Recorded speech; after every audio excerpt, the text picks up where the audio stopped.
Hello and welcome to the morning sports briefing here on New Zealand Sports Radio. Hi, I'm Paul and I'll be your host this morning. In the news today, we've got cricket action with a plethora of tests going on at the moment. We've got Bangladesh versus West Indies, Pakistan versus South Africa, and India versus England, as well as the Super Smash getting back into action.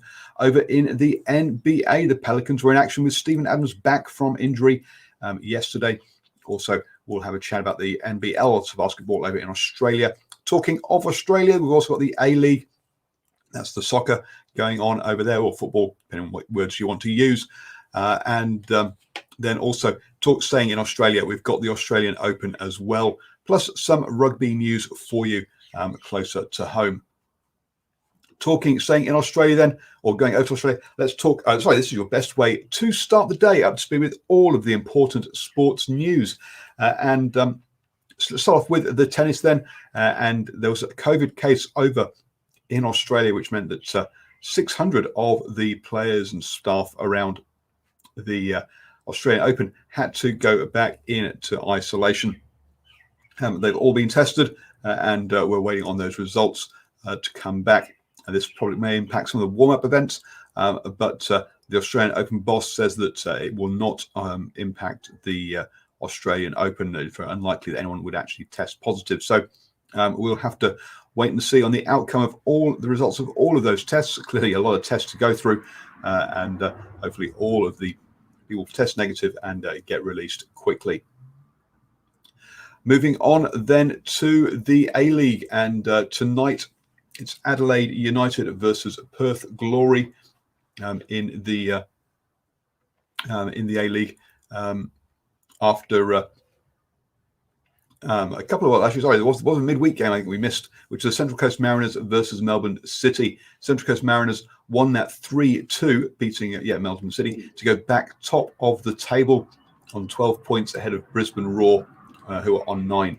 But Brisbane have played 2 less games. That leaves Melbourne City in 8th place with 2 wins and 3 losses so far. There's action this evening with Adelaide United versus Perth Glory at 9:05 p.m. Adelaide United in 5th place there and Perth in 7th. So a mid-table clash over in the A-League. Talking basketball then, and the NBL gets back into action with the Bullets taking on Melbourne United in there. The Breakers will be back in action tomorrow against the Taipans at 7:30 p.m. Over in the NBA, and there were 10 games yesterday. Obviously, the one that we're all interested in was the Pelicans versus the Suns, where Steven Adams came back from injury to score a double-double with his 13 rebounds and 11 points. His team were led by Zion Williamson scoring 28 and Brandon Ingram scoring 23, but all of the starters were in double figures on the scoring boards. They took a slight lead into halftime of 7 points, but that third quarter they really dominated, scoring 40 points and restricting the Suns to 28 points to pull out a big lead and then to cruise home to win 123-101. For the Suns, they were led by Devin Booker with 25 points, and the double-double from Dondre Anton, 11 rebounds and 13 points, but clearly some way off the pace in that game. Other notable scores from yesterday: the Bucks beat the Pacers 130-110. The 76ers beat the Hornets 118-111. Also, the Celtics were downed by the Kings 116-111. That means 76ers and the Bucks are still top of the Eastern Conference ahead of the Nets and the Celtics, who are slipping back somewhat now. The Jazz, Clippers, and Lakers top the Western Conference, with the Pelicans still in 14th place, even with that win, with 8 wins and 12 losses. Really need to get onto a run of wins in that one. Don't forget that you can I'm here at 7 a.m. every single morning on Facebook, YouTube, and Twitter with the morning sports briefing. But also, you can listen to us as a podcast. Just search for New Zealand Sports Radio on your favorite podcatcher, that's Spotify, Apple Podcasts, iHeartRadio, all of those wonderful places. And today, I will be at the Chiefs pre-season event that they're hosting in Paeroa, and hopefully we'll be having a chat with a couple of players that are going to be there. Hopefully Xavier Rowe will be there, player who I talked to during the Mitre 10 Cup and has had a fantastic season last year and been rewarded with this Chiefs contract. It'll be good to see how he's taking it and how he's enjoying the progression there. So look forward to those interviews. They'll be on our New Zealand Sports Radio Facebook page. And also maybe part of the Driving Maul show next Tuesday evening at 8 p.m. Let's move on then to the cricket. This evening in the Super Smash will be, today in the Super Smash, I guess, the Central Hinds will take on the Canterbury Magicians at 3:40 p.m. It'll be followed by the Central Stags versus the Canterbury Kings at 7:10.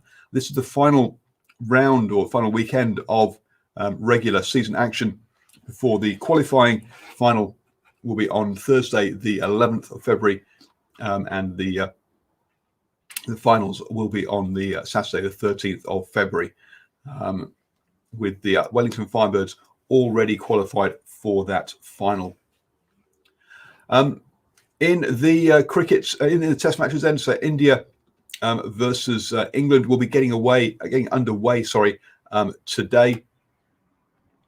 England have lost Crawley as he slipped over and sprained his wrist outside the changing rooms. They've obviously put some towels down and then some better matting to stop that from happening again. But so India versus England will start today.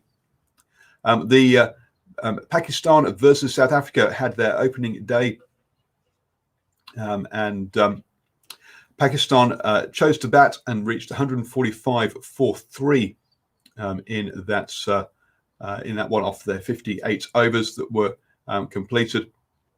They were in a bit of trouble initially, losing their top 3 batsmen for 22 runs. But Abid Ali and Azhar Ali all went cheaply. But Badram Azhar, the captain, scored 77 not out, and Fuad Alam joined him for 42 not out to steady the ship and take the side to 145 for 3 in that one. Over in the Bangladesh versus West Indies, and it's the second day there, and Bangladesh were eventually all bowled out for 430 in their innings.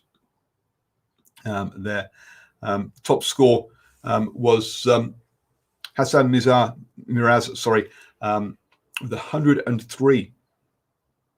Batting at 8th in the order. So the lower middle order really did the business for Bangladesh there. On the bowling front, Jamel Warrican took 4 wickets for 133 runs to lead the bowling for the West Indies. In reply, the West Indies have lost a couple of batsmen cheaply. John Campbell and Shane Mosley both out for 3 and then 2, which meant that the West Indies were reduced to 22 for 2 for 24. But Craig Braithwaite and Bonner have steadied the ship, and it's 75 for 2 at the close of play. So a lot of batting there for the West Indies to get themselves in contention in this one. Both wickets were taken by Rahman there, who's got 2 wickets for 18 runs off his 8 overs. You have now started the day the best way up to all the important sports news. Have a wonderful day, folks. The weekend is almost here, and I'll catch you tomorrow morning at 7 a.m.